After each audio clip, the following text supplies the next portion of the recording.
एक अफसोसनाक खबर जो है वो ये है जनाब सहाफ़ी मतीउल्लाह जान साहब के हवाले से, जिनके ऊपर बेसिकली मुनशियात का एक जो है वो मुकदमा, मुनशियात और दहशतगर्दी का एक मुकदमा जो है उनके खिलाफ दर्ज किया गया है। इस्लामाबाद इंसदाद दहशतगर्दी ने बरियत की दरख्वास्त जो है वो मुस्तरद करने का फ़ैसला किया।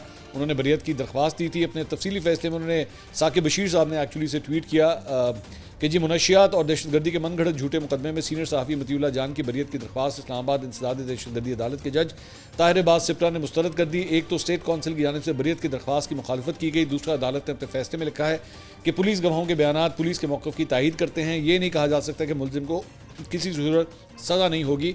प्रोसिक्यूशन के रिकॉर्ड के मुताबिक जो पुलिस वाला मतीउल्लाह जान की गाड़ी की टक्कर से रात 2:15 बजे नाके पर ज़ख्मी हुआ था, उसकी मेडिकल रिपोर्ट भी मौजूद है। मतीउल्लाह जान की गाड़ी से बरामद होने वाली 246 आइस को भी कब्जे में लेकर रिकॉर्ड का हिस्सा बनाया गया है। बगैर जरा के सहाफ़ी साकिब बशीर के बयान हल्फी को तस्लीम नहीं किया जा सकता। पुलिस रिकॉर्ड के मुताबिक मतीउल्लाह जान की गाड़ी ने मारगला रोड पर पुलिस कांस्टेबल को हिट किया। फिर मतीउल्लाह जान ने दूसरे पुलिस एहलकार से राइफल छीन ली और धमकियां भी दी। 18 साल से मैं मतीउल्लाह जान साहब को जानता हूँ। पुलिस वाले से राइफल क्या छीनना, ये बच्चे से ना एक आइसक्रीम नहीं छीन सकते। ये ऐसी शख्सियत इस हुकूमत के ऊपर जो है वो एक बड़ा स्याह काला धब्बा है कि मतीउल्लाह जान को जो है ना वो अदालत के चक्कर लगाने पड़े, इस और वो भी इस केस पे, मुनशियात के केस के ऊपर, मतीउल्लाह जान के ऊपर। Literally it's shameful.